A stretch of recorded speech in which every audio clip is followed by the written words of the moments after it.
Hello, my friends! Hoje nossa aula abordará o tema Estatuto da Criança e do Adolescente. E até o início do século XX, as crianças e adolescentes eles eram vistos como um problema social e também inexistiam políticas públicas para essa classe. Então, em seus 267 artigos, a Lei 8.069, que foi criada em 13 de julho de 1990, o ECA, Estatuto da Criança e do Adolescente, impôs ao Estado e à sociedade uma série de obrigações e deveres que resultaram em uma grande rede de proteção social para as crianças e os adolescentes. E o ECA fixa uma série de políticas públicas a serem desenvolvidas por todos os entes federativos, mas principalmente pelo município que está mais próximo da realidade de cada comunidade em respeito ao princípio da municipalização que impera no ECA. Mas antes de iniciarmos sobre o Estatuto da Criança e do Adolescente em si, nós vamos falar um pouco sobre as principais etapas da evolução histórica do direito da criança e do adolescente. Primeiramente, vem falando de como que na antiguidade a religião era de extrema importância e que o chefe da família monitorava o cumprimento de deveres religiosos e familiares. Quanto às crianças e adolescentes, não havia distinção ao rigor, pois eles eram considerados objetos de direito e não sujeitos. Ou seja, as crianças e os adolescentes eles eram mera propriedade do chefe de família e como patrimônio a serviço da religião, de autoridades familiares e do Estado. Observem esse quadro.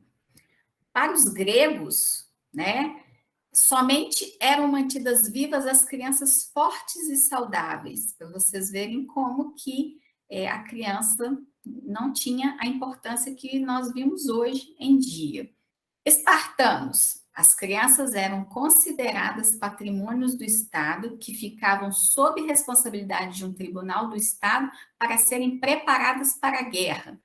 Quem assistiu 300 pode constatar isso no início do filme. Quem não assistiu, assista. Muito legal, adoro. No Oriente, algumas crianças eram sacrificadas em razão da sua pureza. Então, eram cometidas certas atrocidades na antiguidade em relação às crianças. Já na Idade Média, o homem, de modo geral, era considerado um ser pecador e tinha que seguir os preceitos da religião para se salvar. Quanto ao tratamento dado às crianças e adolescentes, nós temos o reconhecimento da dignidade deles. Aí veio se impondo respeito, eles não poderiam ser maltratados, abusados ou abandonados pelos seus pais. Mas, por outro lado, as crianças concebidas fora do casamento religioso encontravam-se em situação de dupla vulnerabilidade, pelo fato de serem crianças e também pela discriminação em razão de não serem reconhecidas pela igreja, pois representavam violação do modelo moral da época. Era fruto de um pecado. E agora nós passamos para a evolução internacional dos direitos das crianças e adolescentes. Nós vamos falar dos principais avanços nesse tema. Então, aqui vamos ver o nosso quadro. Eu destaquei alguns pontos mais relevantes nessa evolução internacional e a gente começa com a Convenção para a Representação do Tráfico de Mulheres e Crianças, que aconteceu em 1921 em Genebra.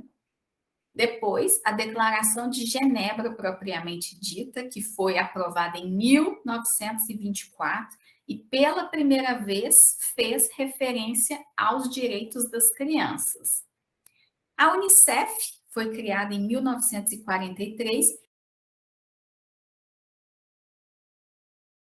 e o objetivo era promover os direitos voltados para a proteção e para o desenvolvimento de crianças e adolescentes. A Declaração Universal dos Direitos Humanos, em 1948, que confere proteção à maternidade e assistência social às crianças nascidas dentro ou fora do matrimônio, isso em 1948. Em 1959, a Declaração Universal dos Direitos da Criança. A Unicef aprovou a declaração que fixou alguns princípios basilares à proteção dos direitos das crianças. E aí, posteriormente, nós tivemos a Convenção Americana sobre os Direitos Humanos, denominada de Pacto de San José, da Costa Rica, em 1969, a qual fixa o dever de os Estados partes promoverem medidas de proteção às crianças. E o que vem a ser essa expressão aqui, Estados partes? Estados partes significa os países que fazem parte desse pacto, ou seja, além dos Estados Unidos, né, que sediaram a convenção, os demais países participantes. E a Convenção Internacional sobre os Direitos das Crianças, que sob a égide da ONU estabeleceu diversos direitos e garantias voltados para as crianças. E essa convenção, ela trata-se de um marco na legislação internacional no que diz respeito à proteção aos direitos humanos de crianças e adolescentes. É o diploma que guarda o maior número de adesões no sistema global. E agora a gente já vai ver a evolução histórica no Brasil. E a gente vai destacar alguns períodos antes do século XV.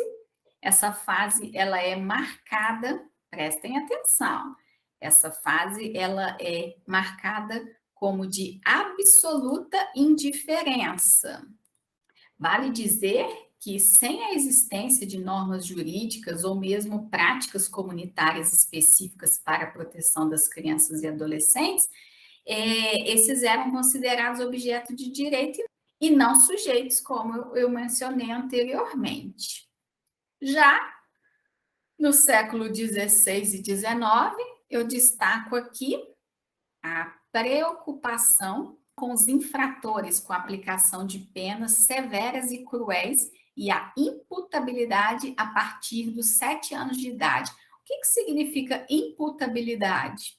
Significa atribuir autoria ou responsabilidade por fato criminoso a alguém. Ou seja, a partir dos 7 anos, a criança já poderia ser considerada culpada. Em 1830, foi editado o Código Penal do Império, que que elevou a maioridade para os 14 anos, e se crianças de 7 a 14 anos cometessem alguma infração, elas eram inseridas em casas de correção. E algumas décadas mais tarde, em 1890, nós temos a aprovação do primeiro Código Penal dos Estados Unidos do Brasil, que era o nome que o nosso país tinha à época, o qual continuou com a linha da legislação penal anterior, com poucas diferenças. Um exemplo é que os menores de 9 anos de idade eram considerados inimputáveis. Para a imputabilidade dos menores compreendidos entre 9 e 14 anos, seria necessário um procedimento prévio de verificação para que fossem penalizados. E caso isso ocorresse, havia uma regra objetiva que previa a redução da pena para 2/3. O período da República, que em 1926 foi publicado o primeiro Código de Menores propriamente dito, que tratava sobre a situação jurídica das crianças e adolescentes expostos e abandonados. E no ano seguinte, esse documento foi substituído com uma normativa que fixava poderes ao juiz para decidir a respeito de crianças e adolescentes quando abandonados ou quando envolvidos em ilegalidades. E denominou-se como Código de Melo Matos. Importante destacar que a família, nesse período, mantinha o dever de suprir as necessidades básicas das crianças e dos adolescentes, de acordo com os padrões definidos pelo Estado. E ao poder público competia atuar na adoção de medidas voltadas a minimizar a infância de rua. É nesse período que a distinção entre crianças e adolescentes é efetivamente criada em nosso ordenamento jurídico. E a definição nessa época fica da seguinte forma: crianças entre 0 e 14 anos e os adolescentes entre 14 e 18 anos de idade. E, em relação à atividade de juiz de menores, eu destaco que foi conferido o poder para, de forma centralizada, controladora e protecionista, acompanhar crianças e adolescentes marginalizados e potencialmente perigosos.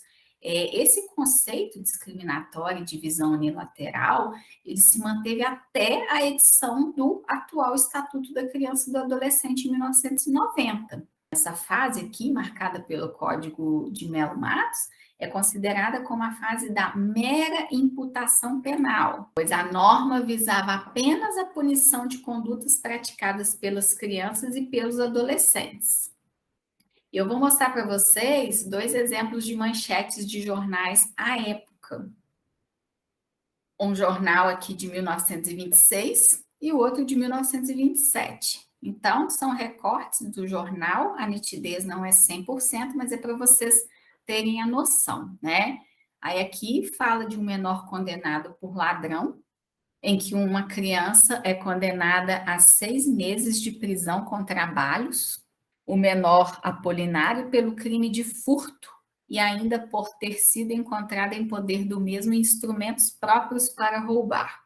E aqui, essa de 1927, dentro de um xadrez, um menino de 12 anos brutalizado por 20 bandidos. Vítima foi para a Santa Casa.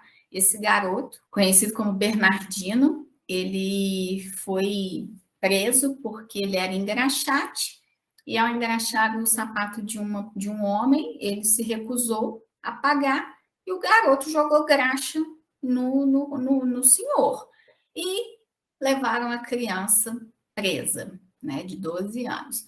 Jogaram ele numa cela que tinha vários adultos e simplesmente 20 bandidos abusaram dele, espancaram ele. E depois que isso aconteceu, jogaram esse menino na rua, não prestaram nenhum socorro a ele. E aí as pessoas na rua que levaram esse garoto para o hospital. E esse fato contribuiu para a elevação da maioridade dessas crianças, porque isso é um assunto que é muito debatido, né? Sempre foi, sempre volta a mesma tecla de abaixar a idade, né? Diminuir a maioridade, mas é um assunto que necessita de muita análise, porque você colocar menor misturado com um bandido dentro de uma cela, isso é bem complexo, tem que ser muito bem analisado, porque às vezes a gente analisa pela ótica apenas do crime, né, do que aconteceu, da situação, mas isso tem que ser analisado de forma geral para a sociedade. A gente passa agora para o Estado Novo e Redemocratização, que já com a Constituição de 1937 ampliou a proteção às crianças e adolescentes com programas de assistência social, principalmente voltado para jovens infratores e crianças e adolescentes desfavorecidos. E, além disso, fica evidenciada a tentativa de inserção de crianças e adolescentes em diversos vínculos familiares com o objetivo de recuperação, ainda que afastados da família de origem. E passamos para o regime militar, que compreendeu o período de 64 a 79, e o progresso, o mínimo progresso obtido em relação à proteção das crianças e adolescentes foi interrompido com o período de exceção. Em linhas gerais, o período militar foi responsável pelo desvio de recursos públicos que seriam aplicados na área e a utilização dos sistemas institucionais da infância e juventude, especialmente os de caráter infracional, para restringir ameaças e pressões dos jovens contra o sistema ditatorial. E esse período é marcado também pela redução da maioridade, que foi para os 16 anos, e a aprovação do Código de Menores, publicado em 79, que consolidou a, a denominada doutrina da situação irregular. E esse Código de Menores marca uma fase relevante na proteção à criança e ao adolescente, denominada de fase tutelar. Essas normas visavam propiciar programas de assistência e segregação de crianças e adolescentes marginalizados, ou melhor, em situação irregular.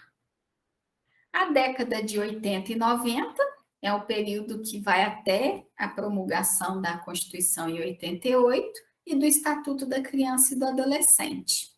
E também 1990 é marcado pelo desenvolvimento de movimentos sociais, onde a gente pode destacar, primeiro, a Pastoral da Criança, em 1983, foi criada pela CNBB, né, que é a Conferência Nacional dos Bispos do Brasil, e movimentos sociais da Igreja Católica. Outro movimento também é o Movimento Nacional dos Meninos e Meninas de Rua, que foi criado em 1985 em São Bernardo do Campo, em São Paulo. E, paralelamente com as discussões do projeto de lei que deu origem ao ECA, houve a formação de dois polos, um em defesa do Código de Menores e outro em defesa do novo Estatuto. De um lado estava a defesa da doutrina da situação irregular e do outro a doutrina da proteção integral, que são marcantes por consolidar uma mudança no paradigma da proteção das crianças e dos adolescentes, e a gente segue aqui com as principais mudanças vivenciadas. O modelo jurídico que privilegia a dignidade da pessoa, a adoção da doutrina de proteção integral em substituição da doutrina de situação regular, tratamento da situação jurídica das crianças e adolescentes como política pública, criação do sistema de garantia dos direitos descentralizado na figura dos municípios, olha o que a gente falou lá no início, responsáveis pelo estabelecimento da política de atendimento com a intermediação do Conselho Municipal dos Direitos das Crianças e Adolescentes. E participação de vários atores na proteção das crianças e adolescentes, a exemplo da comunidade local, conselhos municipais, conselho tutelar, família, poder judiciário, Ministério Público. E a Constituição Federal marca a fase atual de desenvolvimento dos direitos da criança e do adolescente pela denominada fase da proteção integral, que representa a superação da doutrina da situação irregular. Então, para relembrar, eu vou deixar aqui para vocês um quadro resumindo a evolução do tratamento dos direitos da criança e do adolescente. Depois vocês deem uma lidazinha, prestem atenção, isso cai em prova, essas fases. Deem bastante atenção a essa parte. E agora sim, nós vamos entrar de fato na análise do ECA. Eu vou deixar o link da lei na plataforma para vocês darem uma lida na íntegra. E aqui eu vou só destacar alguns artigos e incisos que são mais importantes. A gente começa das disposições preliminares. Aí no artigo 1º vem falando sobre que a lei dispõe sobre a proteção integral à criança e adolescente. E o artigo 2º já vem falando da consideração de criança, as pessoas até 12 anos de idade incompletos, e os adolescentes entre 12 e 18 anos de idade. Somente, como consta aqui no parágrafo único, somente em casos expressos em lei que vai aplicar o estatuto a pessoas entre 18 e 21 anos de idade. E, embora a redação do artigo 2º do ECA não seja clara, no dia do aniversário de 18 anos, já se considera maior de idade, adulto, para fins de aplicação do Código Penal brasileiro. Ou seja, no dia do aniversário de 18 anos, a pessoa já é considerada imputável para fins penais. No artigo 7º do capítulo de Direito à Vida e à Saúde, Criança e adolescente têm direito à proteção à vida e à saúde mediante a efetivação de políticas sociais públicas que permitam o nascimento e desenvolvimento sadio e harmonioso em condições dignas de existência. O artigo 15, do direito à liberdade, ao respeito e à dignidade. A criança e adolescente tem direito à liberdade, respeito e à dignidade como pessoas humanas em processo de desenvolvimento e como sujeitos de direitos civis. No artigo 16 menciona o direito à liberdade, nos seguintes aspectos: ir e vir, estar nos logradouros públicos e espaços comunitários, ressalvadas as restrições legais, opinião e expressão, crença e culto religioso, brincar, praticar esportes, participar da vida familiar e comunitária sem discriminação, participar da vida política na forma da lei, buscar refúgio, auxílio e orientação. No 17, direito ao respeito, que consiste na inviolabilidade da integridade física, psíquica e moral da criança e do adolescente, abrangendo a preservação da imagem, identidade, autonomia, valores, ideias e etc. E aqui no artigo 18 fala que é dever de todos colocar crianças e adolescentes a salvo de qualquer tratamento desumano, violento, aterrorizante, vexatório ou constrangedor. No 18A, menciona que as crianças têm direito a ser educados e cuidados sem o uso de castigo físico ou de tratamento cruel ou degradante. E aí aqui a gente vem no parágrafo único, o castigo físico é ação de natureza disciplinar ou punitiva aplicada com o uso da força física sobre a criança ou adolescente que resulta em sofrimento físico ou lesão. Tratamento cruel ou degradante já é a conduta ou forma cruel de tratamento em relação à criança ou adolescente, que humilhe ou ameace gravemente ou ridicularize a criança e o adolescente. As pessoas, seja da família, seja responsável ou agentes encarregados de cuidar dessas crianças e adolescentes que usarem de castigo ou de tratamento degradante, estarão sujeitos a sanções cabíveis que serão aplicadas mediante a gravidade do caso. E aqui tem encaminhamento para o programa oficial ou comunitário de proteção à família, tratamento psicológico ou psiquiátrico, cursos ou programas de orientação, obrigação de encaminhar a criança a tratamento especializado e advertência. E essas medidas são aplicadas pelo Conselho Tutelar, conforme consta aqui no parágrafo único. Vejamos agora do direito à educação, à cultura, ao esporte e ao lazer. E aqui vem as disposições referentes ao direito ao processo de educação, tanto por parte da criança e do adolescente, quanto dos pais e responsáveis. E aí, no artigo 53, a criança e o adolescente têm direito à educação, assegurando-se-lhes, primeiro, igualdade de condições para o acesso e permanência na escola.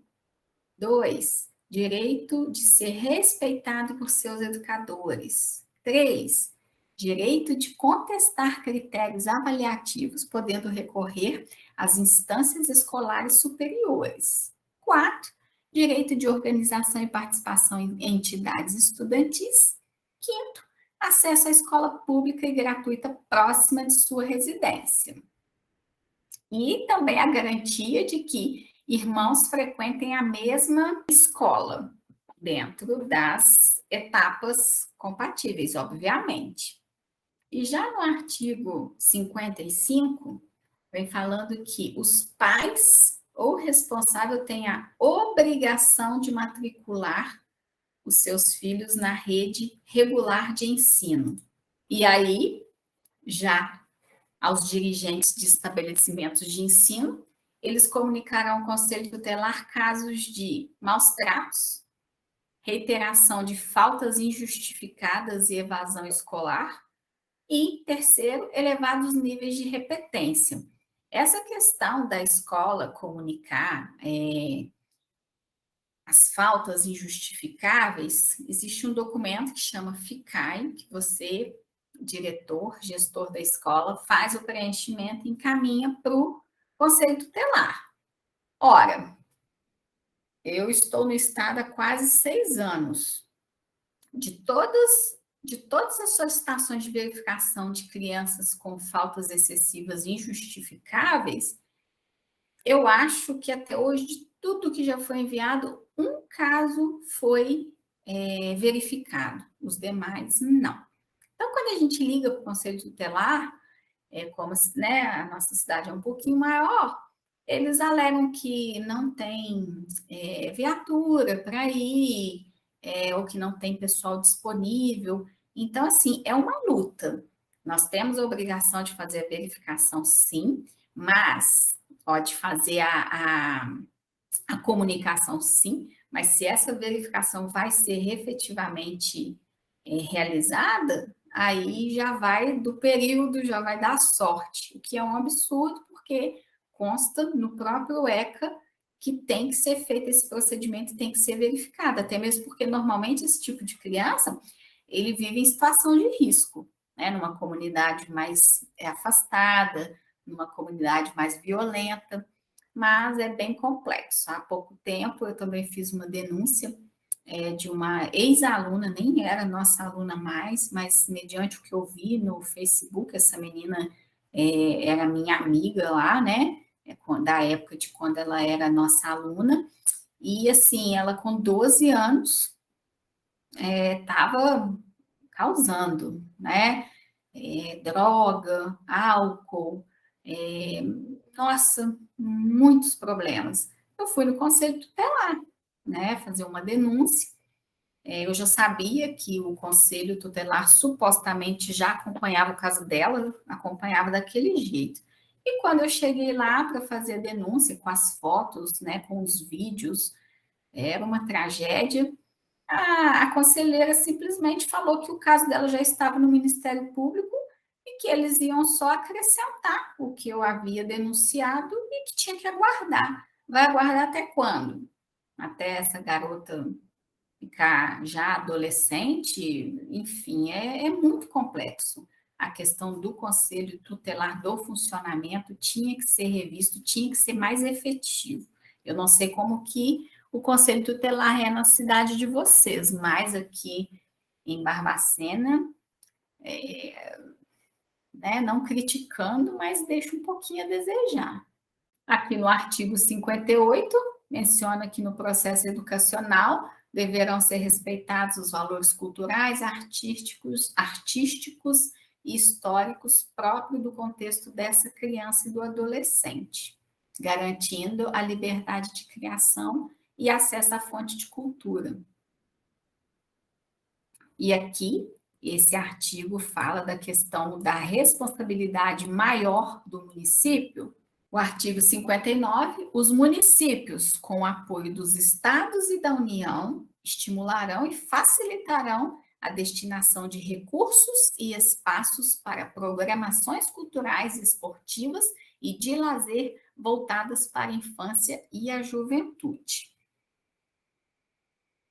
Cabe a nós também verificar se realmente esses recursos estão sendo destinados e se esses recursos realmente existem. Eles têm que existir, porque se está na lei, eles têm que existir. Mas eles estão sendo aplicados?